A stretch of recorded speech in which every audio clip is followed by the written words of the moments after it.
ആകാശവാണി. നമസ്കാരം.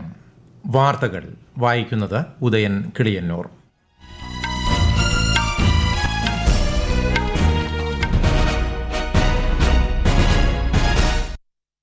പ്രധാന വാർത്തകൾ. ഓപ്പറേഷൻ സിന്ദൂറിന്റെ വിജയത്തിലൂടെ പഹൽഗാം ഭീകരാക്രമണത്തിൽ മരിച്ചവർക്ക് നീതി ലഭിച്ചതായി പ്രധാനമന്ത്രി നരേന്ദ്രമോദി. ജമ്മുകാശ്മീരിലെ കുൽഗാം ജില്ലയിൽ സുരക്ഷാ സേനയുമായി നടന്ന ഏറ്റുമുട്ടലിൽ 2 ഭീകരർ കൊല്ലപ്പെട്ടു. മലയാളത്തിലെ പ്രമുഖ സാഹിത്യ നിരൂപകനും എഴുത്തുകാരനും ചിന്തകനുമായ MK സാനു അന്തരിച്ചു. കേരളത്തിൽ മഴ ശക്തി പ്രാപിക്കുന്നു. 9 ജില്ലകളിൽ മഞ്ഞ ജാഗ്രത. കടലാക്രമണ സാധ്യതയുള്ളതിനാൽ തീരദേശവാസികൾക്ക് ജാഗ്രതാ നിർദ്ദേശം. ഓവൽ ക്രിക്കറ്റ് ടെസ്റ്റിൽ ഇംഗ്ലണ്ടിനെതിരായ ഇന്ത്യയുടെ 2ാം ഇന്നിംഗ്സ് ബാറ്റിംഗ് പുരോഗമിക്കുന്നു. വാർത്തകൾ വിശദമായി.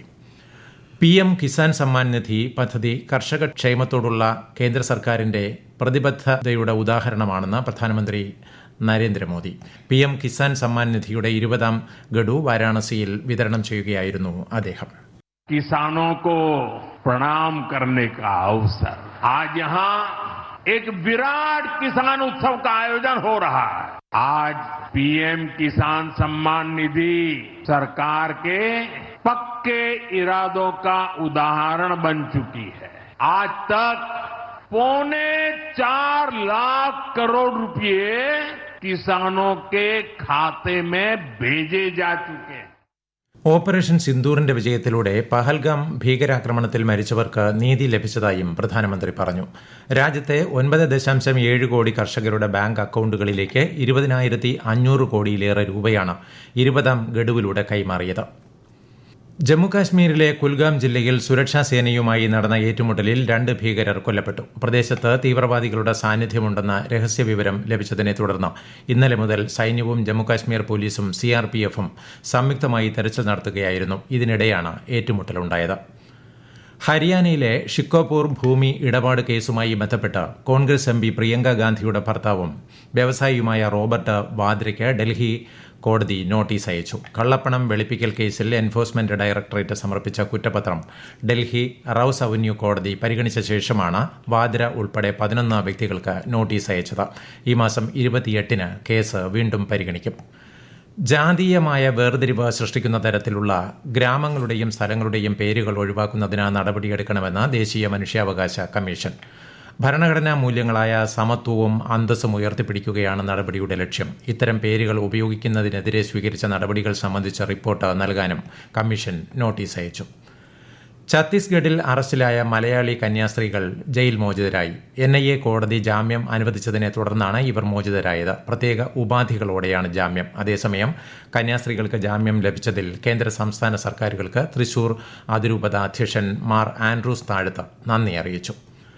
രാജ്യത്ത് കഴിഞ്ഞ ഒരു വർഷം മാത്രം 18,900 അവയവം മാറ്റിവയ്ക്കൽ ശസ്ത്രക്രിയകൾ നടന്നതായി കേന്ദ്ര ആരോഗ്യമന്ത്രി JP നഡ്ഡ. ന്യൂഡൽഹിയിൽ നടന്ന 15ാമത് അവയവദാന ദിനത്തെ അഭിസംബോധന ചെയ്യുകയായിരുന്നു അദ്ദേഹം. 2023-ൽ 3 ലക്ഷത്തിലധികം പൌരന്മാർ national organ and tissue transplant organisation മുഖേന അവയവദാനത്തിന് സന്നദ്ധത പ്രകടിപ്പിച്ചു. അവയവ മാറ്റത്തിൽ ഇന്ത്യ ആഗോളതലത്തിൽ 3ാം സ്ഥാനത്താണെന്നും ശ്രീ നഡ്ഡ അറിയിച്ചു.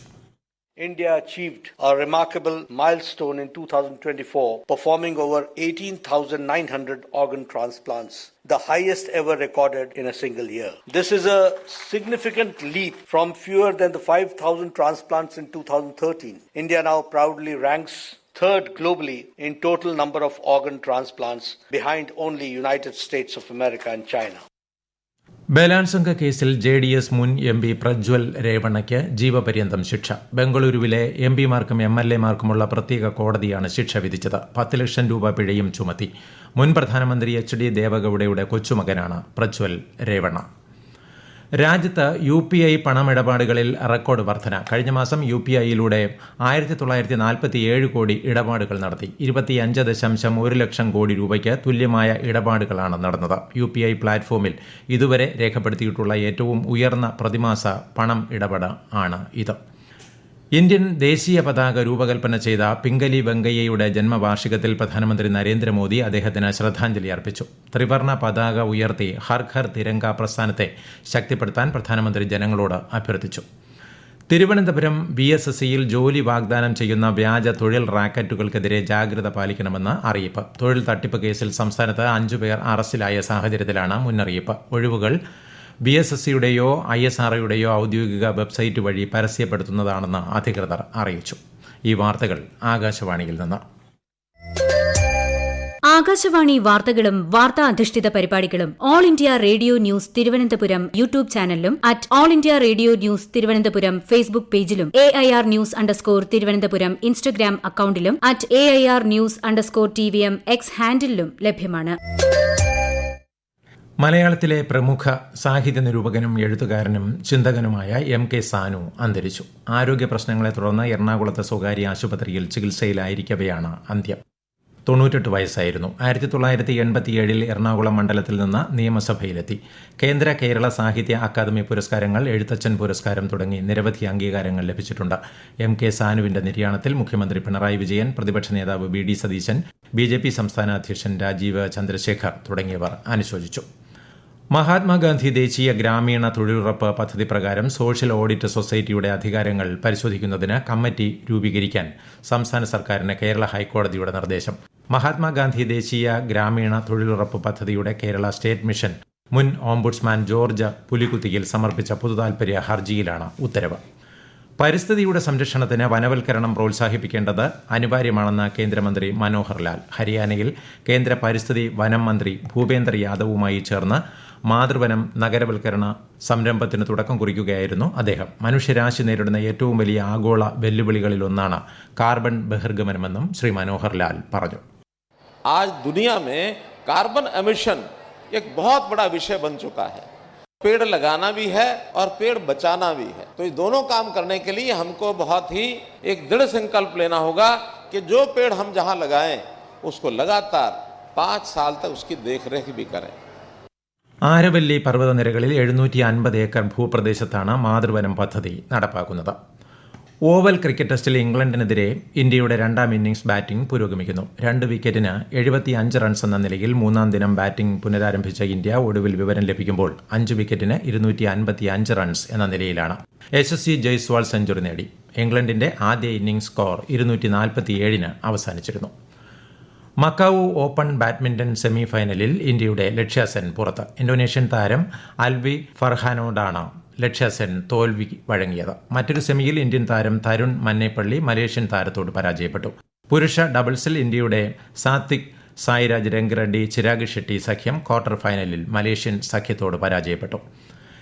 ഏതൻസിൽ നടന്ന അണ്ടർ 17 ലോക ഗുസ്തി ചാമ്പ്യൻഷിപ്പിൽ 2 സ്വർണവും 3 വെള്ളിയും ഉൾപ്പെടെ 6 മെഡലുകൾ നേടി ഇന്ത്യൻ വനിതാ ഗുസ്തി താരങ്ങൾ ആധിപത്യം തുടരുന്നു. 43 കിലോഗ്രാം വിഭാഗത്തിൽ രജനയും 65 കിലോഗ്രാം വിഭാഗത്തിൽ അശ്വിനി വിഷ്ണോയിയും സ്വർണം നേടി.